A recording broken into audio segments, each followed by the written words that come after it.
My name is Michael Colby. I'm the Chief of Police for the City of Conneaut Police Department. At approximately 2 a.m. this morning, I was contacted at home regarding the apprehension of Joshua Gurto.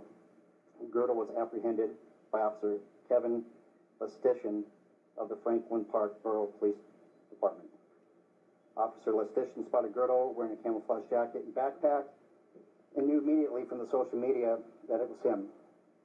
Officer Lestitian ordered Gurto to the ground, and he was taken into custody without incident. Gurto was later transported to the Allegheny County Jail without incident.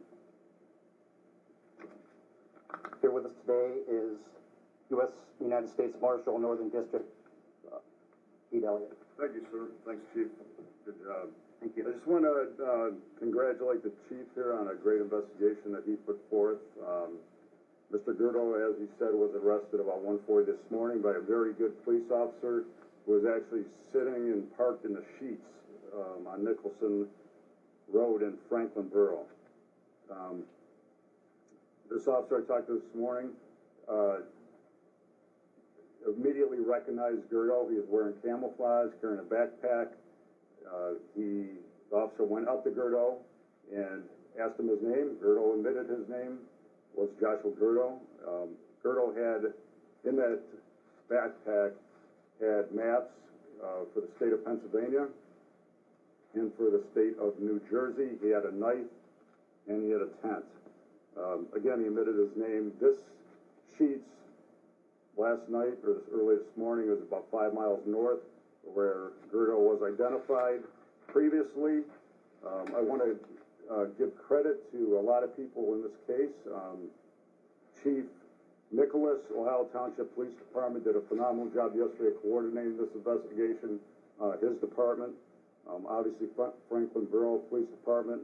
One thing that led us to this area was about a week ago, I think it was October 13th exactly. There was an individual that had a gray Ford pickup truck that picked up Gurto hitchhiking.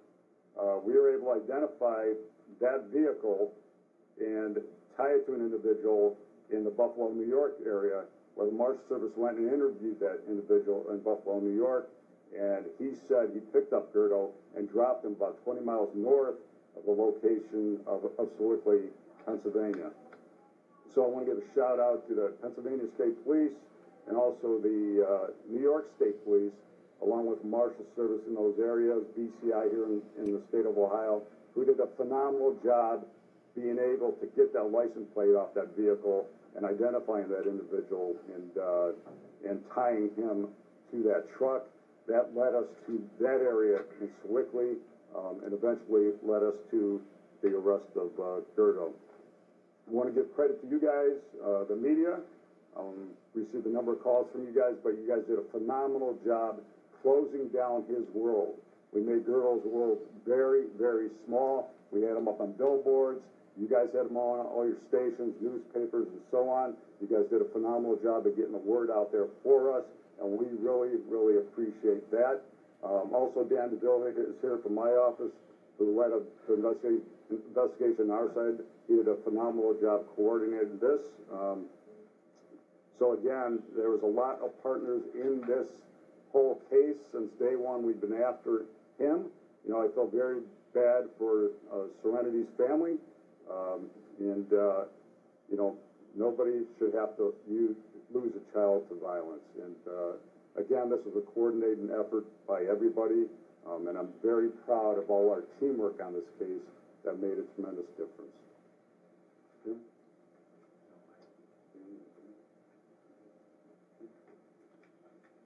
I'd just like to thank all the other agencies in Ohio and Northwest Pennsylvania, and as well as my own staff who did a spectacular job in this investigation.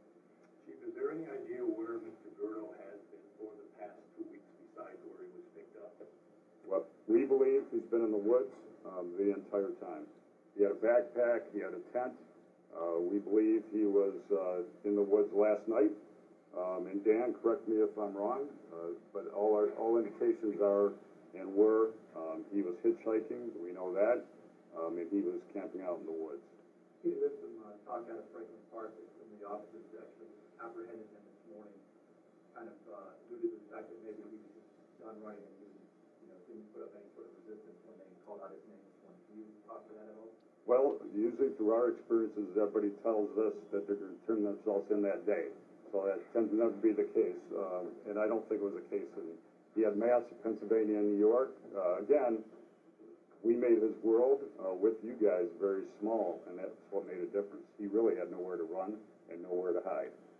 He was arrested in Pennsylvania. Now, is there an extradition process to get him back to Ohio? He's in Allegheny County Jail at this point. I expect that he'll be brought back here to Ohio probably within the next 3 to 5 days.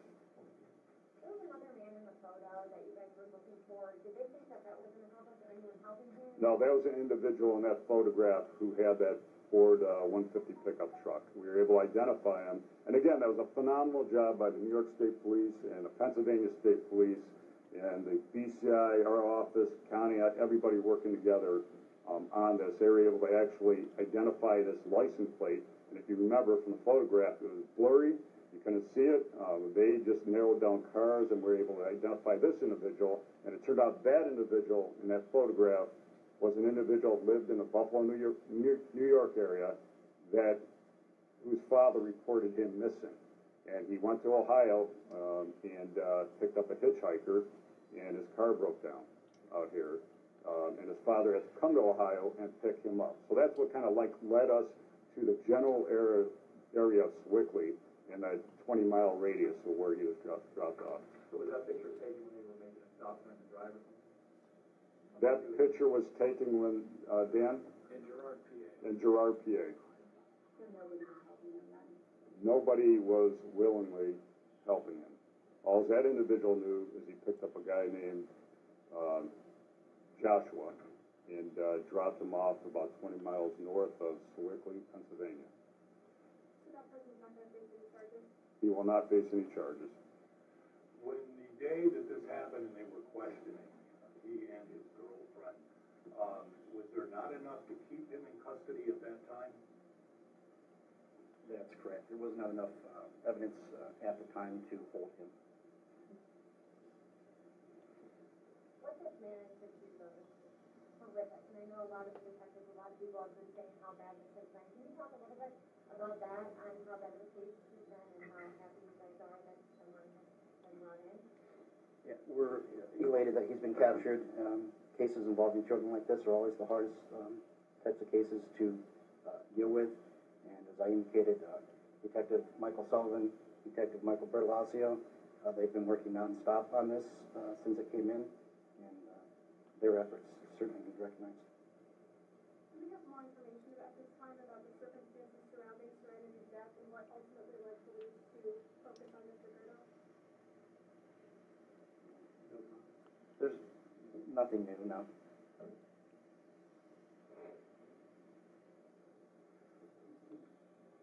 Do you anticipate any additional charges against other individuals in the case? Not at this time. We don't. Again, what we know is he was hitchhiking. The people that did pick him up did not know who he was. And again, I can't stress enough the partnerships that made a difference in tracking this individual down. And I give credit to a young police officer in Pennsylvania that spotted him and did the right thing and approached him. And the chief in Ohio Township told me today that one thing about the young officer, and it's very tough to do, especially with a case like this, is he treated Mr. Gurto with respect. Gurto admitted his name, didn't make any statements after that, and again, was arrested. So it was a great job by that police officer. Where did where was Gurto hitchhiking? Where was he picked up by the truck driver before they headed into Pennsylvania? Was he in Ohio? Was he in Pennsylvania? He was, I believe, Dan, Girard, He was Pennsylvania. already in Girard. Yeah. So you don't know how he got to Girard.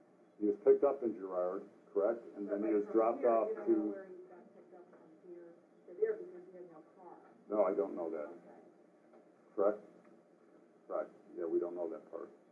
So the person from Buffalo picked him up near Girard, Pennsylvania? Is that correct? Yes. Okay. And do we know where they traveled from there? Yeah, about 20 miles north of Sewickley, Do you know Pennsylvania. where Gurto told him he wanted to go? Like, you know, he said, take me 20 miles or take me. I think he told him near Pittsburgh, and the truck broke down, and that's how he ended up in that area. So, again, we had countless tips on this, throughout this whole investigation that, made a difference. Some were good and some were not good, at the end of the day, and, we followed up on a number of leads. It took a lot of work on everybody's part standing behind me here. That made a tremendous difference, and, you know, again, I stress that, and I'll continue to stress that. Teamwork and partnerships and help with you and the media made a difference in bringing this individual into custody.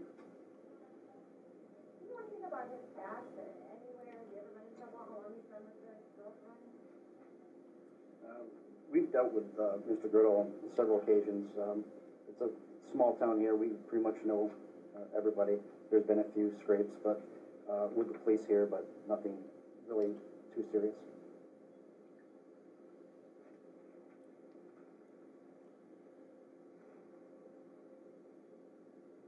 Any further questions? Well, great job to you guys for putting it out and profiling him, and I know I received countless calls as the chief has and everybody else on this, but you know, you guys did a tremendous job getting the word out and putting his face out there, and again, we shrunk his world and made it very, very small. So thank you.